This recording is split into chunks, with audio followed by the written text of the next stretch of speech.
A man walks out into a barley field before dawn with a sickle in his hand. He is not there to harvest. He cuts one armful and stops. Somewhere in the same small country, another man leads a goat away from a crowd, out past the last houses, and keeps walking until both of them are gone. A third builds a hut out of green branches on the roof of his own house, and sleeps in it while the house stands empty underneath him.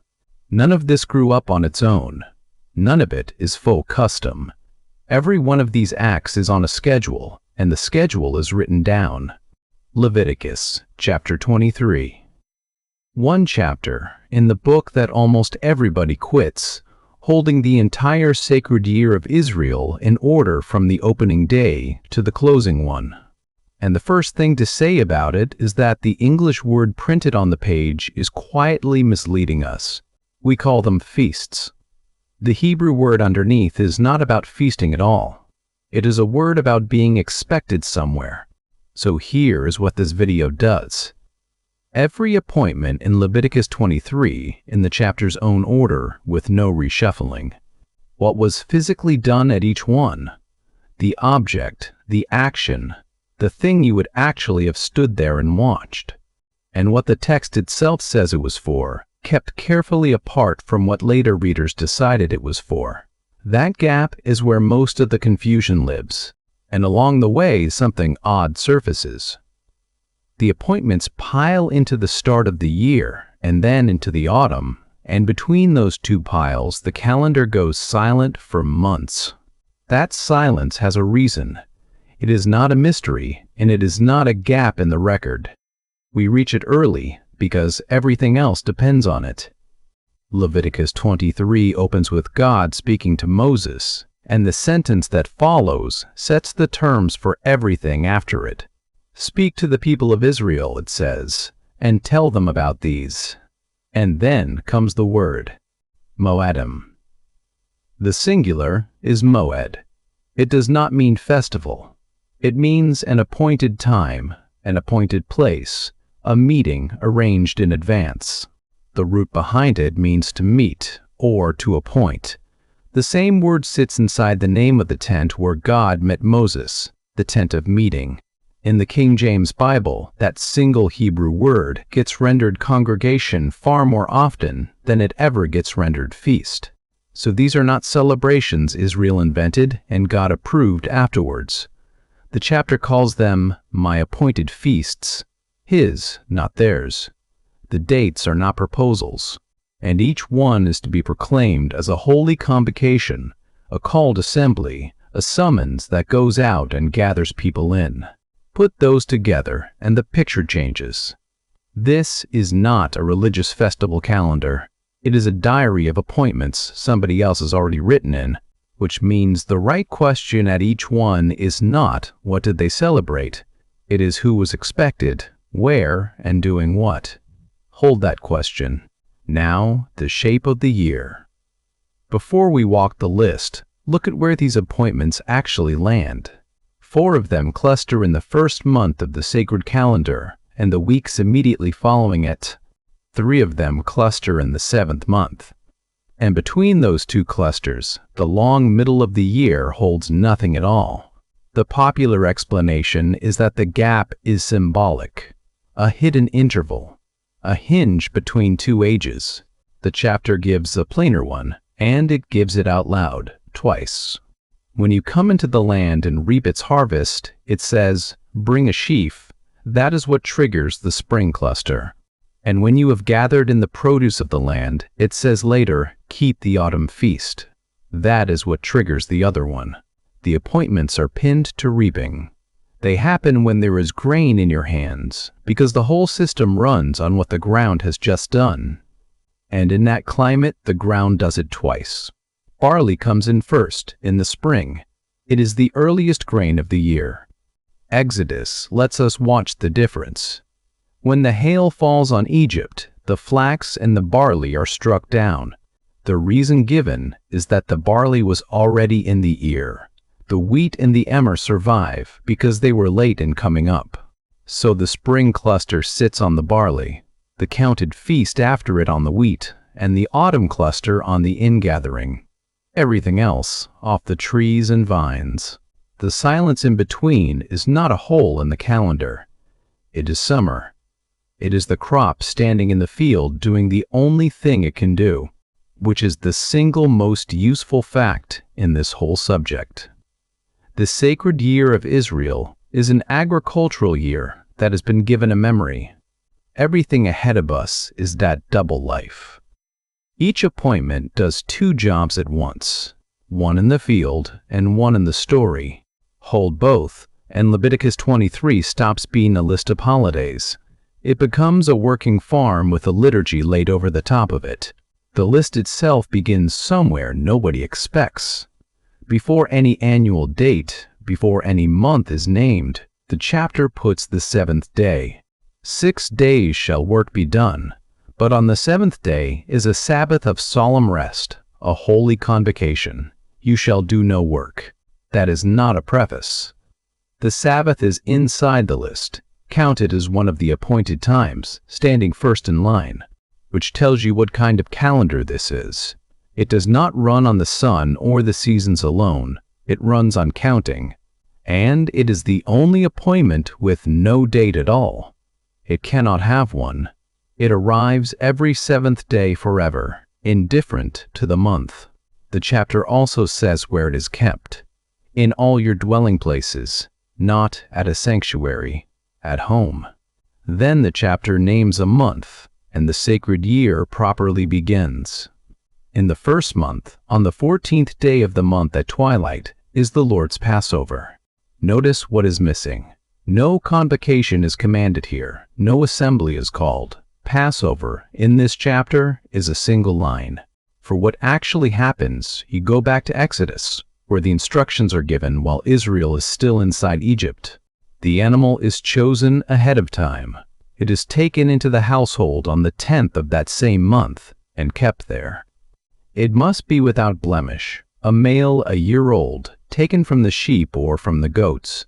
Its blood goes on the 2 doorposts and the lintel. The meat is roasted on the fire and eaten with unleavened bread and bitter herbs. And they eat it standing, belt fastened, sandals on their feet, staff in hand, in haste. This is not a dinner. It is a meal eaten ready to run. The blood, the text says, is a sign. When I see the blood, I will pass over you. The name of the appointment is its own explanation. The next day, the 15th, the Feast of Unleavened Bread begins, and it runs for 7 days. 2 appointments back to back, so tightly joined that people have collapsed them into one ever since. Leviticus keeps them apart, one evening, then a whole week. The first day is a holy convocation with no ordinary work. The 7th day is a holy convocation as well. And in between, every single day, an offering. This is not a holiday with a religious bracket at each end. It is worked all the way through. The bread itself is the point. Unleavened means unrisen, flat, dense, made without the sourdough starter every household kept alive on a shelf. Leaven takes time.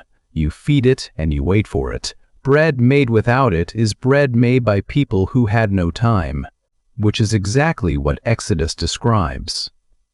They carried the dough out before it was leavened, kneading bowls bound up in their cloaks. They were thrust out and could not wait. So for 1 week a year, the whole nation eats the food of an interrupted morning. Then comes the strangest entry in the chapter, and the one most people have never heard of. It has no name. Leviticus does not call it a feast. It commands no assembly, and it commands no rest from work. What it commands is a man with a sickle. When you come into the land and reap its harvest, bring a sheaf of the first of it to the priest. The Hebrew word for that sheaf is omer. 1 armful of new barley, cut and carried in while the rest of the field is still standing. The priest waves it. That is the entire ceremony. A bundle of raw grain, lifted and moved before the Lord. Alongside it goes a lamb, a year old, without blemish, with a grain offering of fine flour mixed with oil, and a drink offering of wine. And then comes the sentence that gives the day its teeth. Until this is done, nobody eats anything from the new crop. No bread, no parched grain, no fresh ears. The entire harvest is locked shut until the first armful of it has been handed over. That is what firstfruits actually means. Not the best of the crop, the first of it, given away before anyone knows whether the rest will come in. The timing is given as the day after the Sabbath.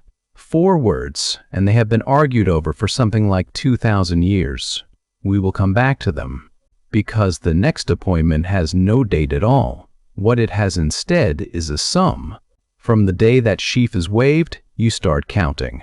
7 full weeks, that is 49 days, and the appointment falls on the day after them, the 50th.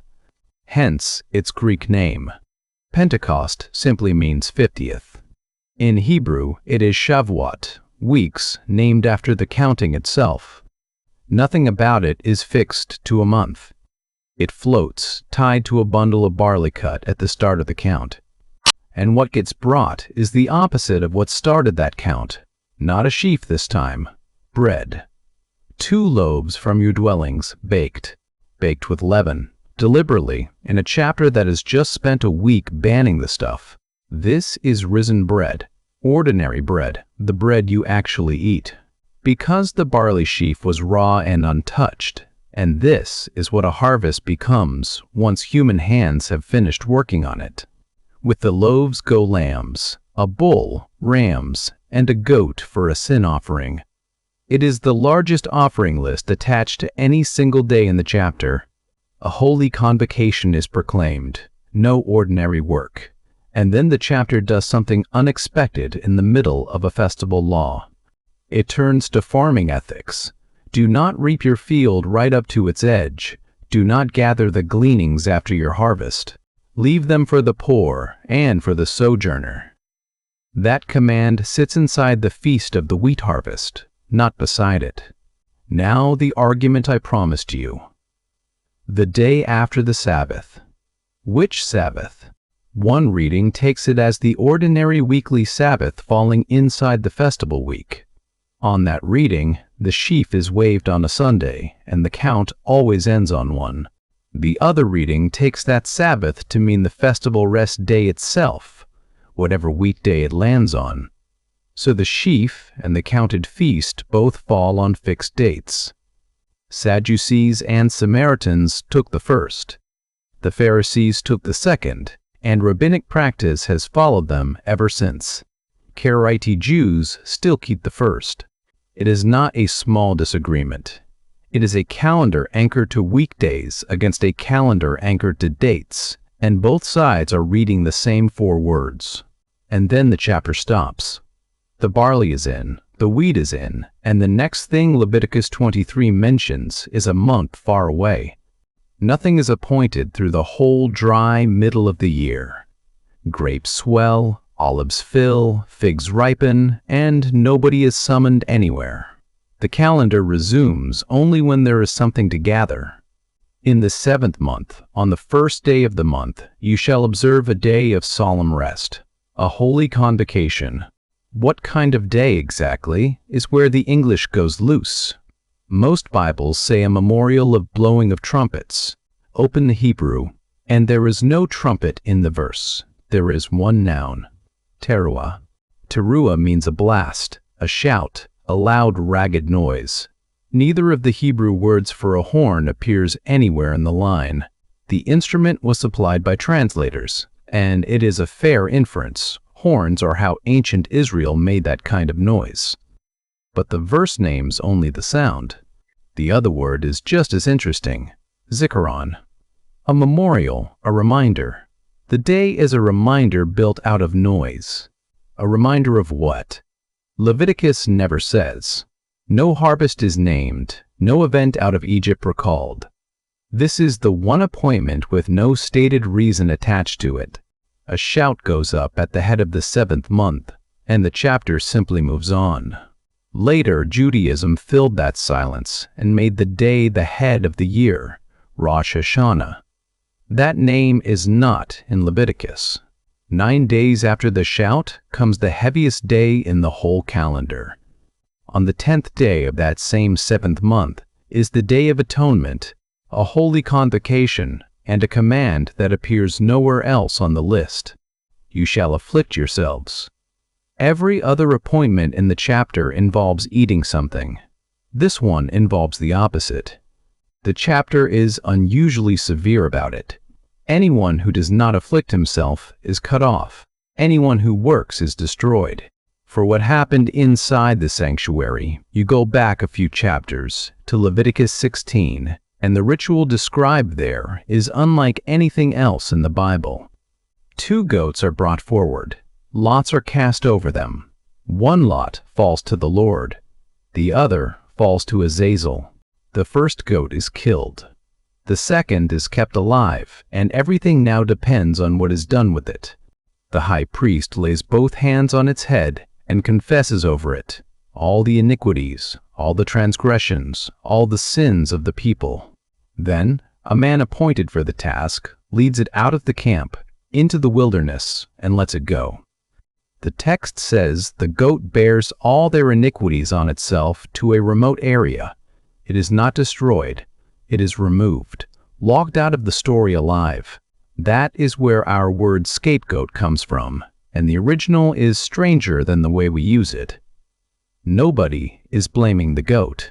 The goat is carrying, and the command covers everyone in the land, the native and the stranger who sojourns among you. On this day, nobody is a spectator. 5 days after that fast, the mood of the calendar reverses completely, and the year ends the way nothing in it began. On the 15th day of the 7th month is the Feast of Booths. It runs 7 days, opening with a holy convocation. Leviticus dates it to the harvest as well. When you have gathered in the produce of the land, everything is finally in. And the command is to rejoice before the Lord your God 7 days. It is the only appointment where enjoying yourself is explicitly ordered. You take 4 things: the fruit of splendid trees, branches of palm trees, boughs of leafy trees, and willows of the brook. And with them you build. You shall dwell in booths 7 days, a hut roofed with cut branches, standing wherever you can put one up. So the whole nation moves out of its houses at the richest moment of the year and sleeps in something a decent storm could take down. The reason is given plainly, so that your generations may know that I made the people of Israel dwell in booths when I brought them out of Egypt. You celebrate the harvest by living for a week, as though you had none. The scale of it shows in the offerings. Numbers records the bulls, 13 on the opening day, then 1 fewer on each day that follows. By the 7th day it is down to 7. Add that whole descending run together, and it comes to 70 bulls inside a single week. And then, when the 7 days are finished, the chapter adds 1 more, an 8th day. A solemn assembly with no ordinary work. Its offering is the strangest detail in the section. After that enormous descending count, the 8th day brings a single bull and a single ram. Everything narrows to almost nothing.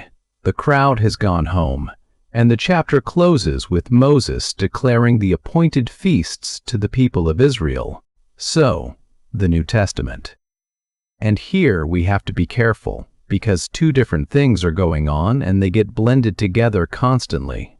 Some connections the New Testament makes itself, in its own words. Others were made later by readers looking back. Both may be right. They are not the same kind of claim. Start with the ones the text states outright. Paul writes that Christ, our Passover lamb, has been sacrificed. That is explicit, and it is his own sentence. In the same breath he uses the leaven. Cleanse out the old leaven, he says. But he applies it to the conduct of a church, not to a burial. Firstfruits is explicit too. Christ, the firstfruits of those who have fallen asleep, then at his coming, those who belong to him. Notice the shape Paul is taking from the right. 1 armful goes up first, and the field it came out of follows. That is the sheaf used as an argument. And Pentecost is the clearest of all because Luke gives it a date. When the day of Pentecost arrived, they were all together in one place. Wind, fire, and other tongues. All of it lands on the counted day, at the wheat harvest, with pilgrims already filling the city. Booths turns up as a setting. John places Jesus at the Feast of Booths, and on the last day, the great day, he stands up and calls out about thirst. And the same Gospel's opening uses the tent verb. The Word became flesh and pitched his tent among us. The underlying image is a booth. The Day of Atonement gets the longest treatment of any of them. Hebrews builds a whole argument out of the high priest entering once a year, carrying blood. But notice which direction it runs. Hebrews uses that day to describe something already finished, entered once for all, rather than something still ahead. Now the reading you have almost certainly met somewhere. The 4 spring appointments, it says, were fulfilled precisely to the day at the first coming. Cross, burial, resurrection, and the Spirit arriving on the 50th day, each one landing on its own appointment like a key going into a lock. The autumn 3 are still outstanding and will be fulfilled the same way. The trumpet, a national day of repentance, and God finally dwelling with his people. It is held sincerely by a great many careful readers, and parts of it stand on explicit text. Passover, firstfruits, and Pentecost really are named connections. Other parts are inference. The New Testament never links the burial to unleavened bread, and it never mentions the 7th-month appointments by name at all. There are trumpets in Paul, but no festival is named beside them, and Leviticus, remember, does not actually name a trumpet either. The strongest support for the autumn half is not in the New Testament. It is Zechariah, where the surviving nations go up year after year to keep the Feast of Booths. Paul, for his part, calls these festivals a shadow of the things to come, and says the substance belongs to Christ. Readers have taken that line both ways. I am not going to settle it here, and you should be a little suspicious of anyone who settles it in one sentence. What is worth keeping is the difference between a connection the text draws and one we draw. Holding them apart costs nothing and prevents a great deal, because the chapter itself is doing something simpler than any of that. It takes a farming year and refuses to let it be only a farming year. At every point where a person might congratulate himself on a harvest, an appointment is standing there waiting for him. Give the first armful away before you eat any of it. Feed the poor from the edge of your own field. Once a year, walk your guilt out into the desert, then live in a shed made of branches, not celebrations, appointments.